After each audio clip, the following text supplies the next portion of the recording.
Hi, everybody. We're obviously living through an extraordinary time. In fact, this is a historic period that I suspect all of you are going to be telling your grandchildren many years from now. But I'm optimistic that we're going to get through this. And for reasons that I'll tell you about over the course of the next few minutes. What we've been doing so far is going through the various different components of the adaptive markets hypothesis, starting with economic orthodoxy, then looking at the empirical evidence against it, looking about the behavioral biases that psychologists and behavioral economists documented, the neuroscientific underpinnings of decision-making, and right before the break, focusing on the evolutionary perspective and thinking about how the process of natural selection can actually shape our behavior and preferences. And therefore, it opens up today's lecture for me to talk about the whole COVID crisis and how the adaptive markets hypothesis fits in. Not surprisingly, the adaptive markets hypothesis is actually perfectly positioned to make sense of what's going on. I take no pleasure in that because of the deadly seriousness of what we're going through, but it does mean that we can make some sense of it and think about how it applies to what we've been studying for the last 5 or 6 weeks and show how you can maybe use these ideas right now in a very, very relevant situation. But what I'd like to do over the course of the next half hour to an hour today is to give you a little bit more context about how some of those principles apply to the current situation that we're in. So to do that, I want to give you just a very quick recap of some of the most relevant behavioral concepts that we covered over the last 6 weeks. And in case you haven't made the connection yet, what we're going through today, the crisis that we're in, is largely a behavioral crisis. I know that sounds rather hard to believe given that we've got a real problem here with COVID-19. COVID-19 is not by itself the problem. The problem is how we humans are reacting to it. And so that's the ideas I want you to keep in the back of your mind. And we're going to go through a few examples in the next few minutes. Okay, so remember that we started the class by pointing out what the theme was, which is that the traditional finance framework is limited. It's not wrong, but it doesn't capture all elements of what goes on in a modern economy. And in particular, it doesn't capture the fact that when you have an unstable environment, the typical stable investment policies like 60-40 stock and bonds or invest in stocks for the long run, those rules of thumb don't always apply. So the fact is that right now we're going through an extraordinarily dynamic situation with all sorts of aspects of our economy shifting under our very feet. So we need to adapt. And the question is how we go about doing it.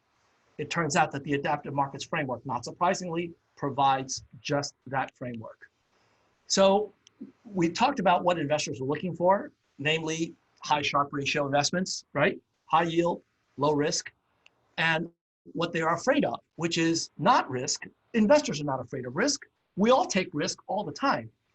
What we are afraid of is the unknown unknowns, what we call uncertainty. And until we know more about the coronavirus, for most of us outside the biomedical field, it is a fantastically scary unknown.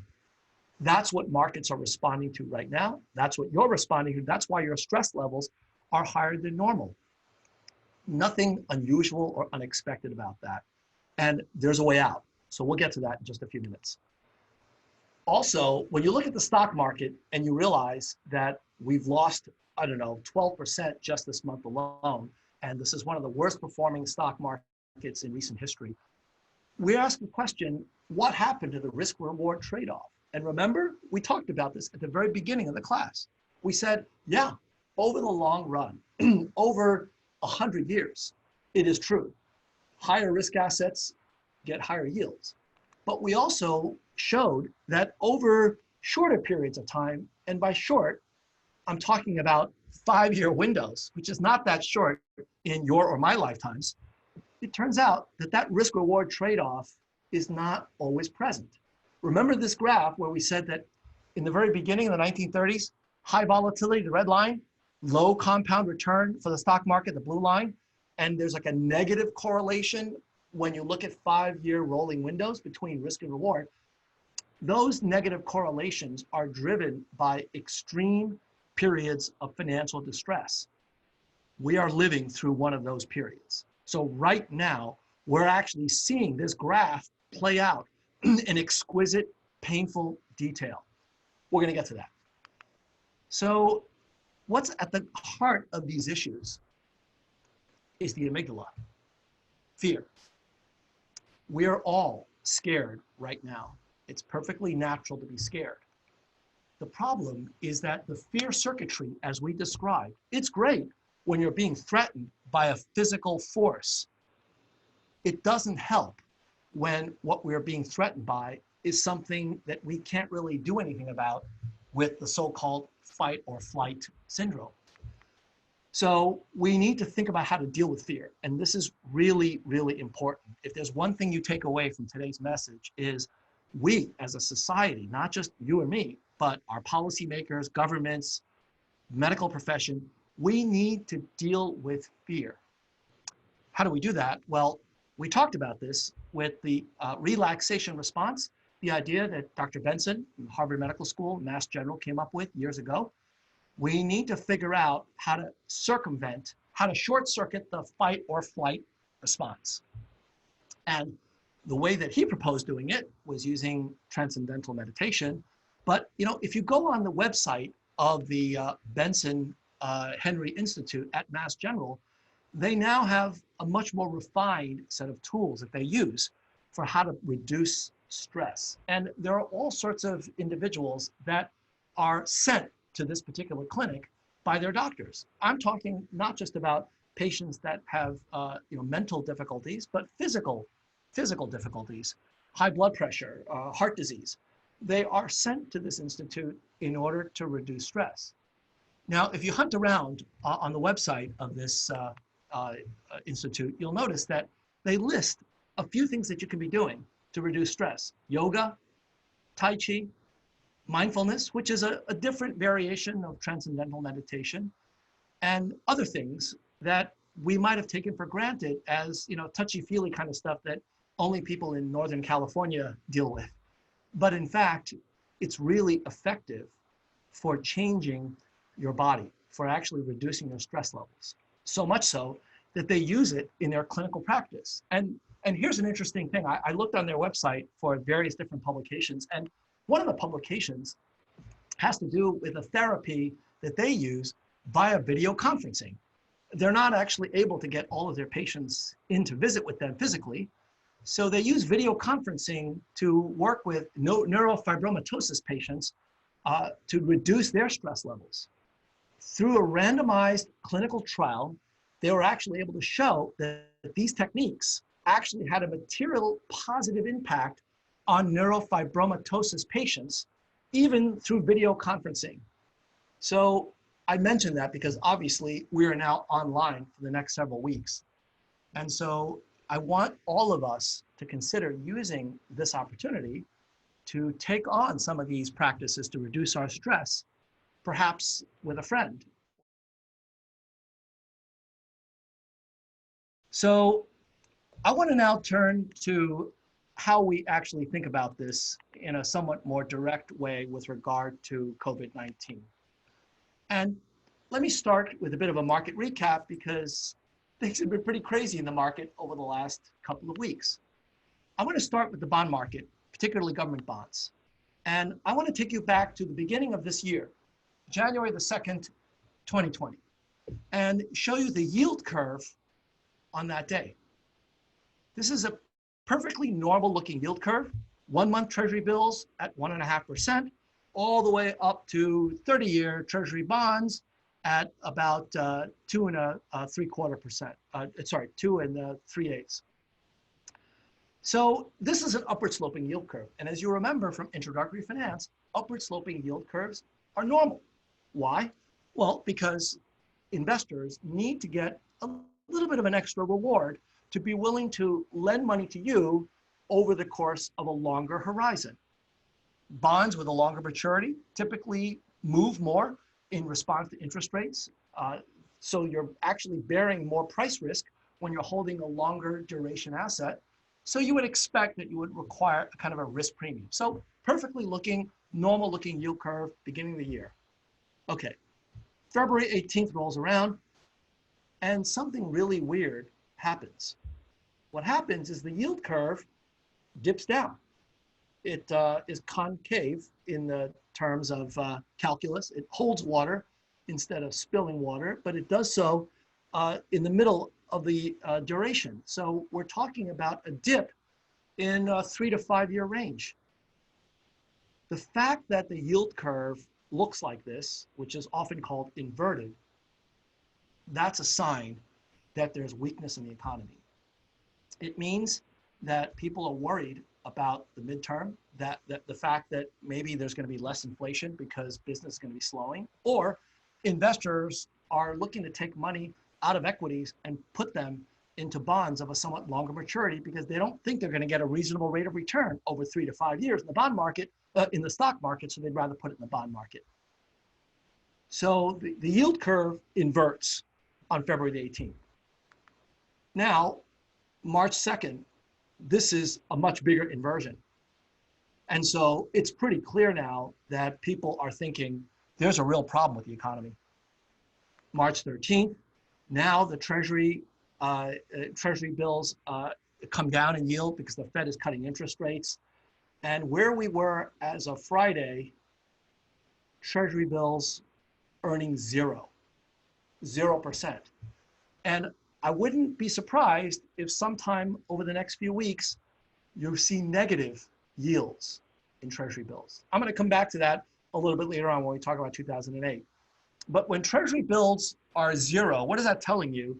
Yields are inversely related to price, which means that Treasury bills are selling for a very high price. It means lots and lots of people want to buy Treasury bills because they're scared and they want to put money in the safest asset possible. So that's the bond market. Corporate bond markets, same thing. The spread between Moody's BAA corporate bonds and the 10-year Treasury bond yield, that's gone up to pretty high levels, as you can see. And now let's turn to the stock market. So I'm going to start with the so-called fear index, the VIX.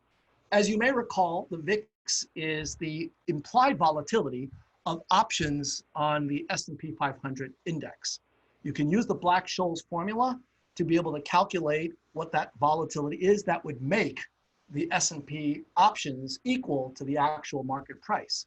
And so you can use the formula to actually invert for what the market is thinking the volatility is.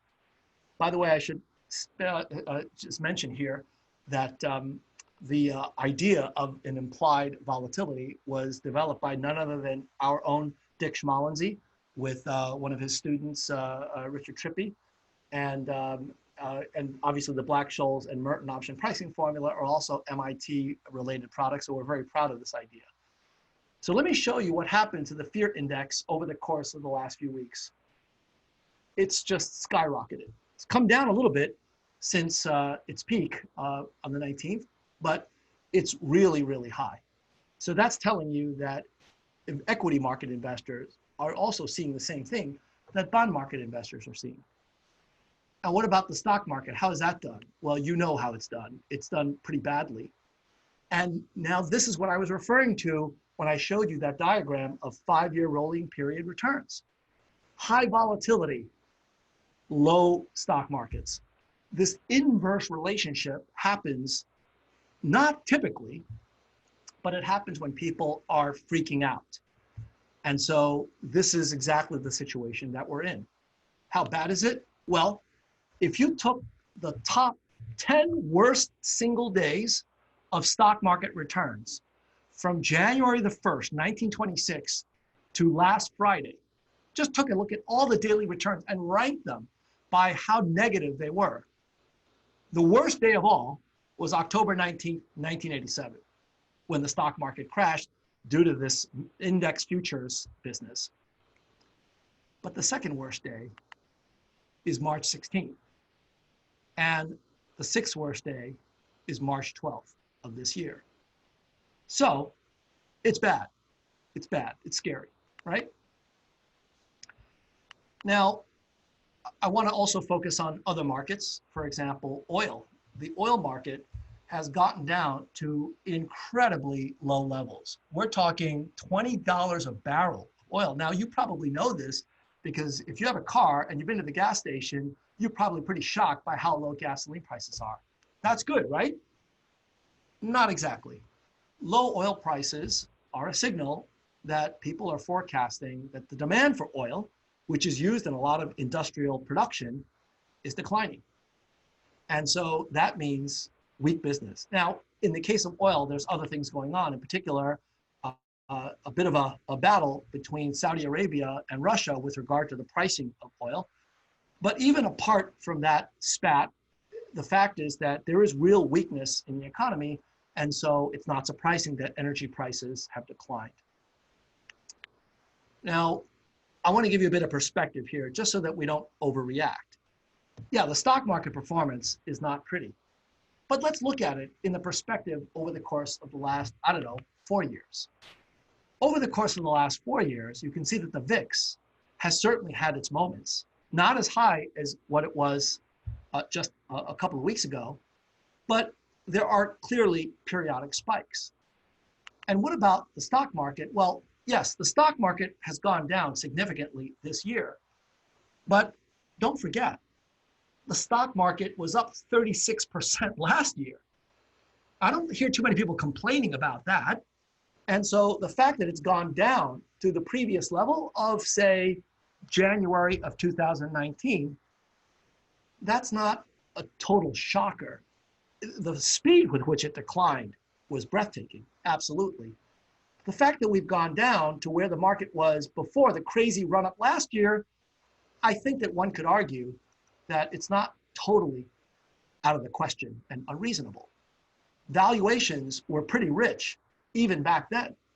And so the fact that it's gone down to a level that was equivalent to where it was a couple of years ago actually doesn't seem all that crazy an idea, although the way it happened was extraordinarily disruptive. By the way, I should also mention that part of the reason that we are getting scared about this is because of the press. The idea behind the press is to obviously get viewers, whether newspapers or online media. It's to be able to attract eyeballs. The best way to attract eyeballs is to scare the heck out of you. And so, for example, remember this little blip way back in 2018? I suspect most of you don't remember that, but to remind you, on that day, February the 5th, 2018, the Dow had its single worst point decline ever in the history of the index. That's pretty shocking, right? Well, no, not really, because it's much higher now than it was in the 1930s. So the same index value is not the same percentage as it was back then. In fact, that day, the Dow went down about 4%. 4% is a big move, by the way, in equities. I don't take away from the significance of that. But the fact that it was the worst single day point fall ever, that's a nice hook to get people excited and interested. It doesn't help in the midst of a crisis. Let me give you a bit more perspective.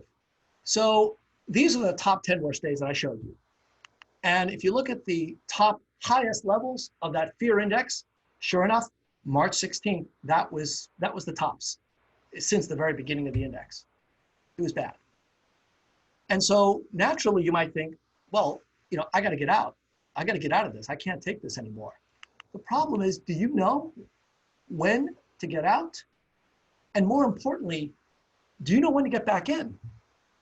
So let me illustrate that by showing you not the 10 worst days, but the 10 best days that the S&P 500 experienced. So these are the 10 best days from 1926 to the present. And not surprisingly, the very best day was in the midst of the Great Depression, because there was a lot of market volatility. You saw that with that red line on the graph of the 5-year rolling windows. But guess what? The 8th and 9th best days actually happened last week and the week before. So if you got out, let's say after the 16th, you would have missed out on a 9.4% return on your portfolio on the 24th. So unless you have exquisite market timing, and as far as I know, nobody has that exquisite a set of skills, including Warren Buffett, who himself said that he does not try to time markets. It's going to be very difficult for you to move in and out dynamically. And if you try to do that, most likely you're going to get hurt. Now, I will say this. There are going to be new winners and losers in this market. There's no doubt about that. Let me give you some examples. So one loser clearly is Carnival Cruise Lines. Carnival, as you may know, is the parent company that owns the ship, the Diamond Princess, where they were sequestered for a month and passengers on board had COVID-19.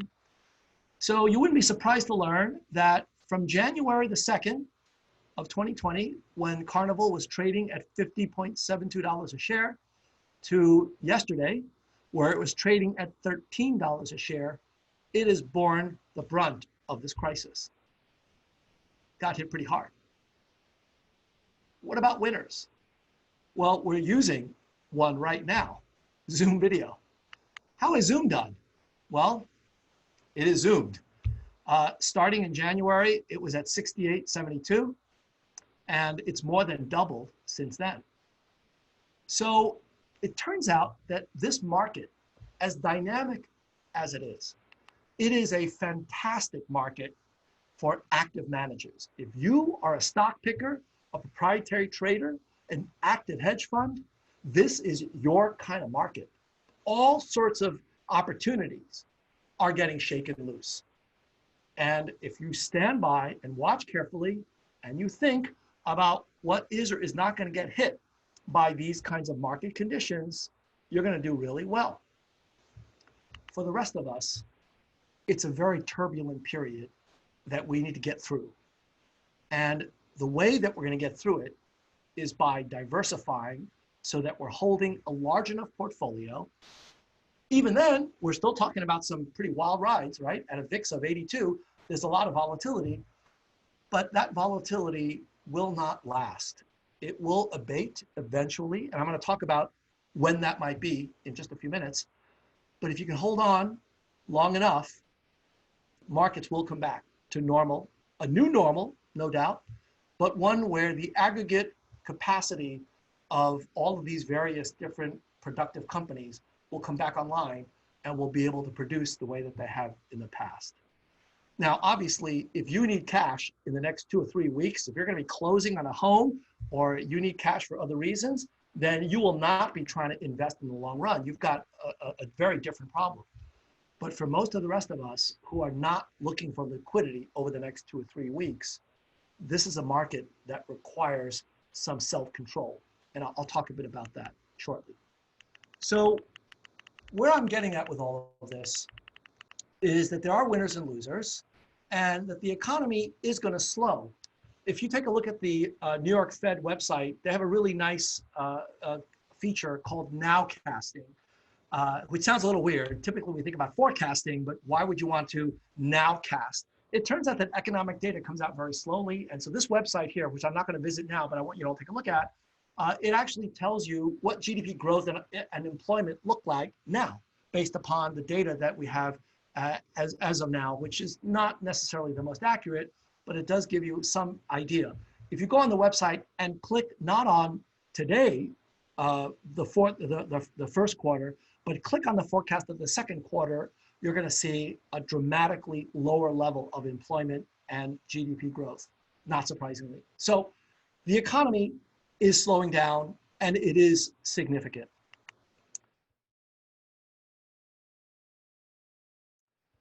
I want to now turn to some comparisons between what we're going through today and 2 other very specific scenarios. Mark Twain supposedly said that history doesn't repeat itself, but it often rhymes. And so I want to give you 2 particular rhymes with what we're going through right now, and that is the 1980 influenza pandemic, sometimes called the Spanish flu for incorrect reasons that I'll explain in a minute, And then I'm going to turn to the 2008 financial crisis. I want to just show you, though, a few points about the financial crisis that are particularly relevant to what we're going through right now. Okay, so let me talk about the 1918 influenza pandemic. First of all, the reason that now people who understand the history of it do not call it the Spanish flu is because it had nothing to do with Spain, other than Spain was afflicted with it the way that many other countries were. The reason it got its name is because the influenza pandemic hit us during World War I. And during that period, a number of countries had a news blackout. They did not want to have any news that would undermine the morale of the country or the troops. And so they did not report the seriousness of the influenza pandemic in other countries like US, France, the UK, and Italy. And Spain, which was neutral, they were actually able to write about it. So when you read about it, the first things you typically read about are the number of deaths that occurred in Spain, hence the term Spanish flu. There was an article written by an economist named Tom Garrett at the St. Louis Fed in 2007, looking at the economic effects of the 1918 influenza pandemic. And he finds some really interesting conclusions. He acknowledges that we don't have a lot of economic data from that era, but the three conclusions that he presents are this. Number one, most of the economic effects of that influenza pandemic, which, by the way, most people regard as the deadliest pandemic in modern times. Maybe the bubonic plague during the Middle Ages killed more people. In fact, almost surely it did. But the fact is that this, in modern times, this Spanish flu, this influenza pandemic of 1918, killed far more people than we're expecting with COVID-19 by orders of magnitude. Estimates are between 20 and 100 million people around the world, and 675,000 people died in the United States. Nevertheless, according to Garrett, most of the evidence indicates that the economic effects of 1918 were short-term. Businesses were hard hit in some cases, suffering double-digit losses in revenue, but other businesses actually prospered, not surprisingly. There was a shortage of labor during this period of time that actually caused wages to go up because it was harder to find able-bodied workers. Unlike the COVID virus, it seems that the pandemic of 1918 actually ended up hitting people in the ages of 18 to 40, the healthiest people, for reasons that I'll come to in just a few minutes. And finally, there was a noticeable reduction in human capital for a number of those individuals who were in utero at the time. So infants that had not yet been born, they were actually affected, presumably because of malnutrition and other ill effects of the women that were afflicted with this virus. So that's what he concluded. But let me show you what the implications were for the stock market before getting to the economic implications. So this is a timeline. I'm about to show you the growth of the Dow Jones Composite Index starting from January of 1916, way before this crisis occurred. And we'll see how it did between 1916 and 1922. Before that, I want to point out two specific dates that are relevant. One is April the 2nd, 1917. That was the day that the United States declared war on Germany. That's when we got into World War I and started amassing troops, both here in the US and sending them abroad. And then April 5th, 1918, so a year later, on April 5th, that was the first news story about influenza in the United States at a particular a military camp in Kansas. So the 1918 pandemic had three different phases. It hit us sometime during the spring of 1918. It ravaged us through the winter of that year, and then it continued on through the spring and summer of 1919. The deadliest phases were not the initial phase, but it was really the second and third phase. In particular, the winter of 1918 was really, really hard. The month of October 1918 195,000 Americans died in that 1 month, 195,000 people. Now, let me show you what happened to the stock market during that period of time. You expected it would have crashed, right? Well, oh, before I tell you about that, one other thing, this particular photograph, this is a photograph that was taken on November the 11th, 1918. That was just after that terrible month when we lost 195,000 people. November the 11th, 1918 is Armistice Day. In this country, we now call it Veterans Day. That was the day that the Germans surrendered. This is a picture of an unlabeled American city where we celebrated the surrender of Germany. This does not look like social distancing to me. But because we weren't allowed to write about the influenza, we actually had no idea that this was going on. And so that's one of the reasons why this is such a serious pandemic. So now, let me show you the stock market performance during this period of time. So the two red dots, the first red dot during that middle of the winter months, that is Armistice Day. The second red dot is when the Treaty of Versailles was signed and the war officially ended. So throughout this period of 675,000 Americans dying, the stock market did just fine, thank you very much. That's kind of strange. It's actually not strange. It's because there was no fear at the time, apart from people who really knew what was going on. And there are very few of those relative to the way it is today, where everything is reported and we know almost instantly through social media and other means what's happening.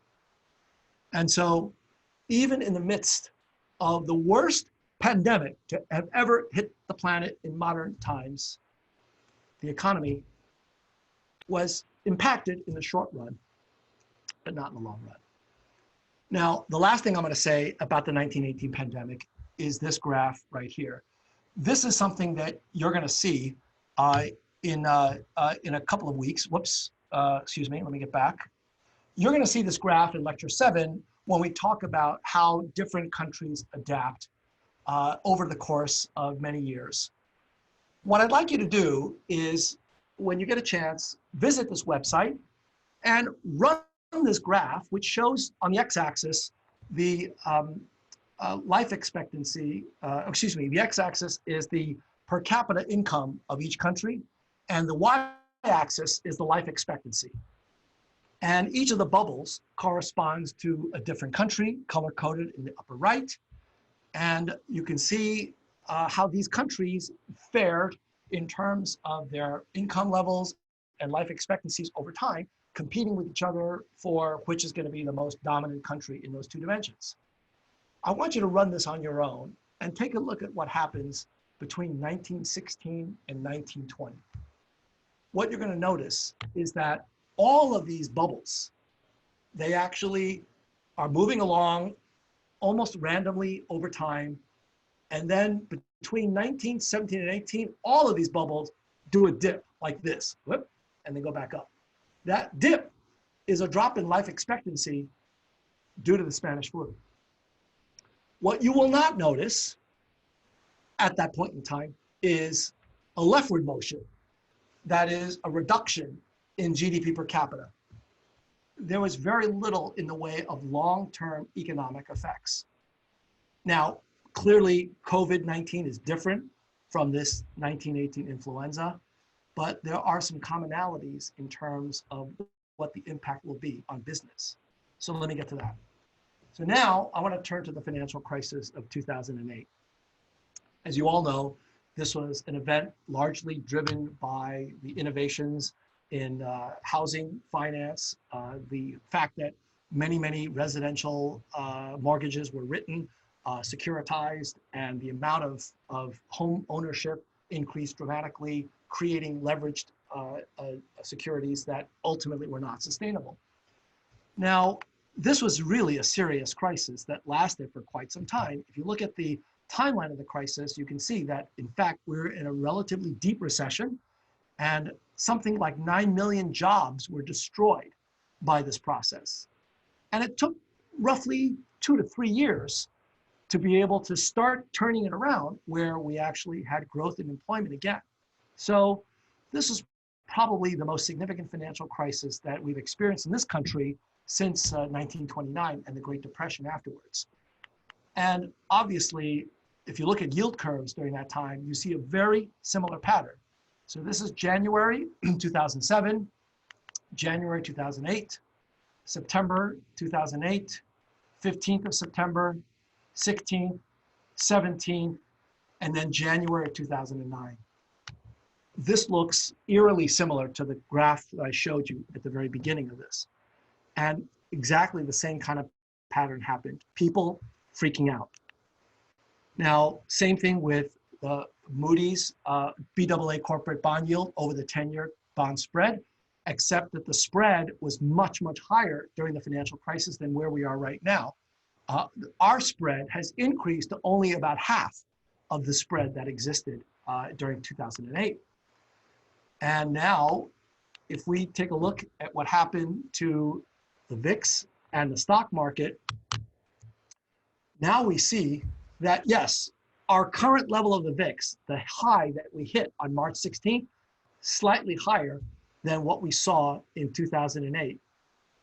But I predict, and I could be wrong, but I predict that we're not going to see nearly the same level of sustained increases in the VIX over time as we did in 2008 for reasons that I'll explain in a minute. So here's the stock market performance. And it looks like the drop that we experienced is comparable to what we experienced in 2008. But that's also a bit misleading, because if you look at it on a percentage basis, this is a log scale, where on a log scale, equal vertical distances correspond to equal percentage declines. There was a way bigger percentage decline in the S&P in 2008 than where we are right now. Right now, given where we are, the fact that there was a significant drop in the market, I'm not minimizing that and how disruptive it has been, but in the grand scheme of things, certainly looking over the vast expanse of time, it is not nearly as serious as the situation that we were in. In a minute, I'm going to ask why that is, but let me not get to that just yet. We engaged in unprecedented intervention at the time. Initially, the bailout plan was rejected. There was a lot of fighting in Congress. Eventually, the bailout plan got passed. $700 billion was authorized for the plan called TARP. And this is all of the different government programs that were launched in response to the crisis. And here's a timeline of the interventions that occurred over the course of a year to a year and a half. Really an extraordinary event where many, many agencies were involved in dealing with the crisis. And if you want to know what we spent in total, the amount was about 450 billion, not the full 700 billion that was authorized. And you can look on the pages of Treasury to figure out what happened to that money. Actually, a lot of that money has been returned. We've earned it back in a variety of different ways. Not all of it, but about 96% of it has actually come back to taxpayers. Why did we do all of this? Why did we engage in such crazy, outlandish, huge, extreme intervention? The answer is because we learned. We learned our lesson from 1929, which is that if you don't do that, if instead you decide to be more conservative, you end up making it a lot worse. You end up creating a Great Depression, because you need to prevent the madness of mobs. We talked about this already: herding elephants, the Salem witch trials, bank runs. We are seeing the beginnings of the madness of mobs, not the least of which is not being able to buy any hand sanitizer. I still can't get any hand sanitizer today.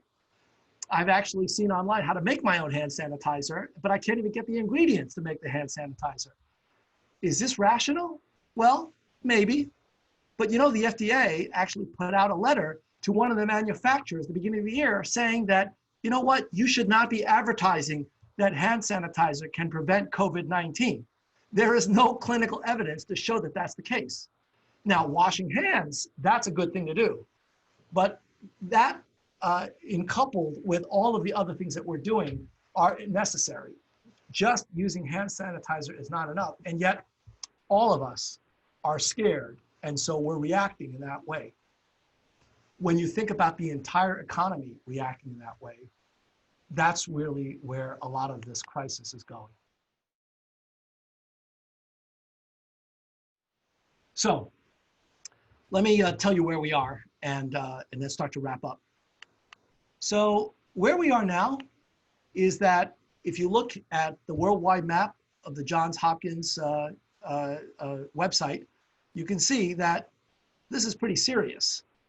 It's serious, but make no mistake about it, this is not the 1918 influenza pandemic.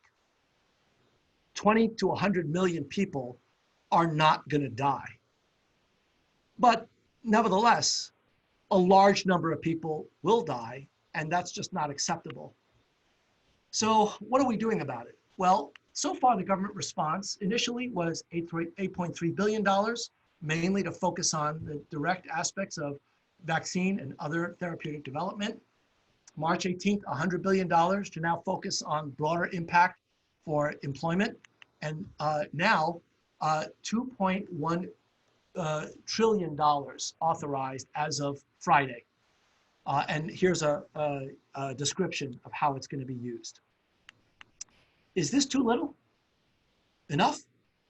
Way too much? The answer depends on what your goal is. If the goal is to restore confidence and trust, we have to ask the question whether or not the capital that's being used, will it be used in the right way? And so we need to know how the capital is going to be used. So very quickly, let me just point out the obvious, which is that a public health crisis is very different than the financial crisis of 2008. In that situation, we had a very difficult time understanding what was going on. In fact, for literally months, even inside organizations like the Fed, the Treasury, they didn't understand fully what was going on because they didn't have a single picture of the entire economy in all its gory detail, including the so-called shadow banking system. We'll be going over that in lecture 10. So unlike the financial crisis, where part of the problem was the banks not knowing which of the other banks were going to fail, and you had all of these so-called toxic assets sitting on the balance sheets of the banks, in this case, the complexity is way lower. We know exactly what the source of the current crisis is. It's a virus that will kill you if you are of a certain set of medical conditions and you are not able to withstand the symptoms that it inflicts on patients. That's it. If you cure the crisis by curing the virus, that's the end. The financial crisis, we didn't know what the end was. There were surprises happening every single day.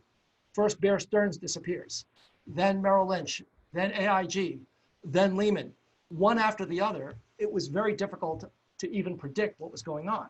Now, I'm not minimizing our current crisis. We are in an absolutely serious struggle for life and death here. So we need to focus on dealing with the crisis, dealing with the outbreak itself, and in particular, vaccines, antibiotics, and other anti-infectives. It's an area that has been neglected for a number of years, and I and other authors have been writing about that. Fortunately, the nonprofit sector has taken up some of the challenge with organizations like CEPI, the World Health Organization, CARB-X, the Gates Foundation, but we need more. And the problem is that it takes time to develop these therapeutics, so we can't just decide, yep, today we're going to give you $2.1 trillion, let's fix it. So that's one issue we have to grapple with. But going forward, we also have to think about where the therapeutics are going to come from and how they look. And so it's very helpful to think specifically about how we're dealing with that virus by looking at the Milken Institute's list of all the various different therapies that are going on. I'm going to just talk very briefly about two types of therapies. One is treatments for the disease, those who have it. How do we treat the patients that are afflicted with COVID-19 now? And there are currently about 75 different treatments that are in clinical trials. Then, secondly, there are vaccines, which are ways of preventing all of the rest of us that don't have the virus from getting infected. There are currently about 47 of those. And I'm going to tell you very quickly to give you examples about one of each. First, there's a vaccine that's under development by a local company, Moderna, just a few blocks from MIT. Moderna is developing what's called a messenger RNA vaccine that basically uses a single-stranded molecule to generate the right kind of proteins so that your own immune system can actually be developed to be able to fight this vaccine. From the time that they received the genetic sequence of COVID-19 to the first patient that they dosed with this experimental drug, 63 days. They just launched the trial a week and a half ago. And this is an extraordinary accomplishment that just really is a testament, not only to modern science, but it's a testament to how collaborative now we are. The NIH, the CDC, the FDA, and Moderna had to collaborate with scientists around the world to be able to get this done. If you're interested in this, we have the great pleasure and privilege of hosting the CEO of Moderna tomorrow at 4:30 for a conference, a webinar. So please feel free to sign up, and we look forward to seeing you there. So that's a vaccine, and there are other companies out there that are developing other vaccines. J&J and BARDA just announced a $1 billion collaboration to develop yet another version of a vaccine. So help is on the way. But the most optimistic estimates look like maybe we're going to be able to get a workable version for experimental use in healthcare workers sometime late fall of this year. But for the rest of us, a year to 18 months. That's not soon enough. Fortunately, there are therapies that are being developed now to deal with patients that are afflicted with the disease today. And it was announced a few weeks ago, a therapy that's a combination of two already approved drugs that are actually generic. So they're actually 50, 75 cents a pill. A combination of an anti-malarial drug called hydroxychloroquine on the left, and an antibacterial, which is azithromycin on the right. A group of French medical experts did a clinical trial with a relatively small number of patients using this drug. And what they found with this combination is that after patients were treated with both of them, within 5 days, no virus left in their bodies. You could not detect a virus using a nasal swab. 5 days of these pills. Now, this is not yet approved, and so there is controversy. If you want to take a look at a little video that they produced by the senior author who developed this therapy, it's here. Here's a link. But it is not approved. There are some people that have been writing about the fact that we should be using this and allowing people, even though it's not a fully approved drug. Jeff Collier, the one-time governor of Kansas and an MD, along with the head of infectious diseases at Kansas State University, wrote an op-ed about this particular therapy. However, a clinical trial that was done recently after the French study did not find the same results. So there's some skepticism. Worse yet, an Arizona couple actually tried to do this themselves at home by taking a different form of chloroquine that's actually poisonous. One of them died, the other one's in the hospital. And so there's a backlash now to this. However, it turns out that the clinical trial evidence that was mixed, it may have been because of the design. And just on Friday, yet another op-ed piece, but then the FDA yesterday has now approved for emergency use this particular therapy. The reason that I'm spending so much time on it is that it is very important to be able to reduce the fear out there by telling people that we actually have a therapy that works right now. You don't have to stay indoors for a whole year. There will be an end to this quarantine and social distancing. It'll be a lot sooner than 1 year, but you need to stay in for right now until we get these therapies properly tested. So it turns out that there are other ideas that are being proposed. One really creative idea is by an economist, Matthew Duatrepont from Brussels, and 3 of his colleagues, who will point out that, if we had a test to see who already was immune to this virus, then those people can actually go back to work and deal with a lot of issues that we currently do not want others to be doing because we don't know whether they'll be safe. So couldn't we come up with a test, not for whether you have it, but whether you've already developed immunities, antibodies to the COVID virus? If you did that, you could actually restart the economy. This came out on March the 23rd. Unbeknownst to them, on March the 18th, on medRxiv, an open source platform for medical papers, a group in Mount Sinai actually published the result of a blood test that they devised to actually tell whether or not you have antibodies. And they write in that abstract that you can use this to identify who are already immune, and it can be deployed to care for infected patients. You can actually use it for those workers so that they can actually care for patients without the risk of spreading the virus. But in addition to healthcare workers, we can actually apply this more broadly. In fact, I would argue we can use it as a recruiting tool. Imagine if you were immune from the COVID crisis, a lot of employers would be happy to have you right now. I don't mean that facetiously, I mean it in all seriousness. It is something that will actually help us to restart the economy. So, what's the plan? Well, the problem is that we don't yet have a plan. And by the way, it took the government and other stakeholders in 2008 quite a while to figure out what the plan was as well, because they didn't know what was going on. Here, we have a better sense of what's going on. So we don't yet have a plan that everybody, that all stakeholders have bought into, but there is a plan that was proposed recently. So this plan was proposed just a few days ago by Scott Gottlieb, the most recent FDA chair, and a number of his colleagues, including another former FDA commissioner. And the plan is a really sensible one. I posted it on Canvas so you can take a look at it. It's 4 components. Phase 1, which is what we're in right now, slow the spread. And meanwhile, develop therapies for the virus, either vaccines or therapeutics like the hydroxychloroquine and azithromycin. Phase 2, once we are able to get the virus under control, we start reopening state by state.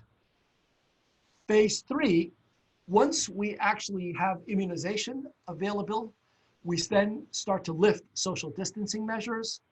And finally, phase 4, prepare for the next pandemic. If we have a plan in place, if all of the stakeholders buy into that plan, that's the point at which we're going to start seeing a recovery. And I would argue that the recovery this time around is going to be happening a lot more quickly if we are able to take the right steps, simply because we know exactly what the issues are. In December of 2019, we were not worried about whether there was weakness in the economy. We were not worried about problems in the financial system. We did not have any bailout packages that were being at the ready. The economy was relatively robust. Growth was going just fine until we got hit with the virus. So finally, data and testing and being able to collect all of the various different pieces of that data that we need, that is going to be critical for implementing it.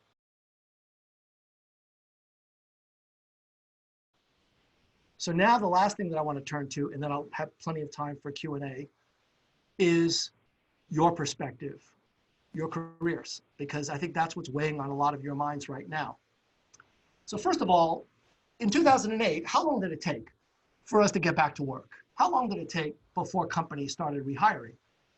So this is a graph of non-farm total employees in the US from January 2006 to February of this year. In gray, that band in gray is the recession, the dates of the recession. And you can see that employment basically went down pretty steadily, that 9 million jobs being destroyed over a period of about 2 years or so. When did we ultimately turn back and the curve start turning around? Between 2.5 to 3 years. That's that process. I don't believe it'll take us as long this time around if we're able to follow the policies that was espoused by Gottlieb's report, and if we're actually able to instill confidence in the public that we've got a plan, it's under control, and we will have therapies, multiple therapies for COVID-19 soon. So in the short run, the bottom line, from your perspective, it sucks. There's no way else to put it. It's really frustrating and unfortunate, and I'm sorry that this has happened to you. You're going to see delays. Between the next 6 to 9 months, employers are facing not risk, they're facing uncertainty. They don't know what's happening to their business because it's too complicated to figure out what the supply chain is going to look like if and when things are going to start to turn back to normal. Now, obviously, it varies depending on the nature of the industry. You know, I suspect that Zoom is hiring like crazy. I suspect that Carnival Cruise Lines is laying off a lot of people. But most of the industries out there are going to be taking a wait and see attitude, because in order to conduct business, you've got to interact. You've got to shake hands, go to business meetings, lunches, dinners. And so without the ability to interact, physical distancing is going to cause that delay. And therefore, all industries are going to be taking a wait and see attitude, and that's going to affect you. Those businesses eventually will adapt, and the ones that don't will be extinct. Let me now turn to some better news. The better news, what I think of as really good news, is that the medium run, and by that I mean 9 to 36 months out, I see tremendously strong economic growth and a recovery in the stock market. Much quicker than in the case of 2008, because as I said, once we deal with the virus, then we're going to have to figure out how to continue going based upon what happened in the past, and new businesses are going to adapt in any case. But all of the pent-up demand that existed back in December of 2019, that's still here. So once we deal with the crisis, and I don't know how long it will take, obviously the scientists and clinicians are working on that as we speak, but once we deal with that, the recovery will set in, and with all of the stimulus that we're going to be applying to various different programs, that recovery will set in with a vengeance. So we're going to see tremendous economic growth, stock market will recover, and you do not want to miss that. So keep that in mind. There are going to be large amounts of capital in the economy, all sectors of the economy, but certainly in biotech, in pharma, in technology, but in many other sectors as well. Faster technology and innovation is going to be observed, and all of this is part of the adaptive markets framework. Most importantly for all of you, a lot of new career opportunities are going to emerge. First of all, the companies that are not hiring now, they're going to have to do a lot of catching up. And so the opportunities are going to be out there. Obviously, there's going to be some economic downsides, inflation, and the seeds of another financial crisis. That's for a later lecture this year. But for now, from your perspective, if you can be patient, if you can focus on making use of the time right now, you're going to be in an even better position, believe it or not. This is a period of time where new industries are going to be created. So let me wrap up by saying, what do? What are the next steps? First, be patient. Do not get discouraged. Do not freak out. Do not let the amygdala hijack your mental capacities.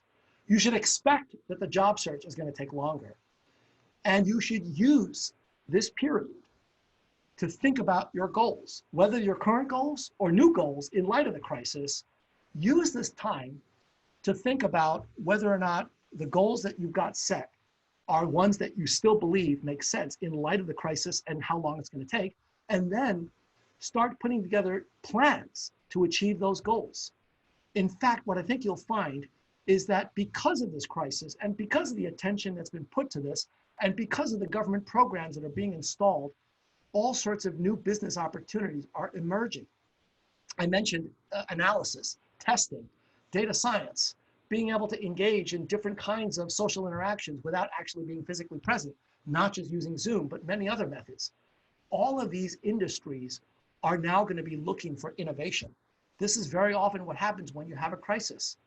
You remember we talked about the dinosaurs being wiped out about 65 million years ago, and the fact that dinosaurs were roaming the planet for over 150 million years, but in a relative blink of an eye, they were destroyed by the asteroid that kicked up a cloud of dust, destroyed food, caused them to suffocate. Whatever it was, over a relatively short period of time, that species went extinct. You know what the consequence of that was? The consequence of that terrible event was the rise of mammals and what's called adaptive radiation. The fact that many new species emerged to fill the niches that were no longer occupied by the previous species. That's what's happening today. Before our very eyes, industries are being transformed by this crisis. So you can use this course and all of the other MIT courses that you're taking to your advantage. If you think in an adaptive sense, where do you want to go? What industries do you want to be involved with? How are they going to adapt to this? And can you hit the ground running when you do? Last bit of personal advice. During this period of time of social isolation, we all crave human contact. So you're going to be wanting to check your emails, texts, and all that. I would suggest limit that to a certain number of times during the day, because otherwise you're going to have a very, very hard time focusing. And finally, most importantly, take care of yourself. Take care of your health, take care of what you eat, and please join the 1541 challenge so that you can reduce your level of stress. So now that I'm done with my part, just one last thing. I'm going to take one last poll. I want to just measure your stress one more time, just because I would like to see whether or not you have really absorbed the message that I was hoping to give you. So please let me know if you are now de-stressed. And what I'd like to do is to leave you with 3 quotes that have meant a lot to me over the years. The first is from somebody that understood stress intimately, which is Franklin Roosevelt, who became president in the midst of the Great Depression. And he said during his inauguration, "Let me assert my firm belief that the only thing we have to fear is fear itself, nameless, unreasoning, unjustified terror, which paralyzes needed efforts to convert retreat into advance." Now, I know that COVID is scary, but the fact is that it's a lot scarier than it is. Nameless, unreasoning, unjustified terror is what we're feeling right now. It's human nature, but we can change it. The second 2 quotes come from Winston Churchill, who also knew a thing or two about stress. And he expressed failure in a very, very interesting way. He viewed success as consisting of going from failure to failure without loss of enthusiasm. So if your plans have fallen through, if you think that somehow you have failed in this midst of all of these terrible crises, and for those businesses out there who have failed because they can't sustain their business given the crisis, I would say that we need to keep in mind that success means being able to deal with that with enthusiasm. And the last thing I'll leave you with is what Winston Churchill said here: if you're going through hell, keep on going. And with that, let me conclude. Stay positive, and happy to take questions now. Thank you.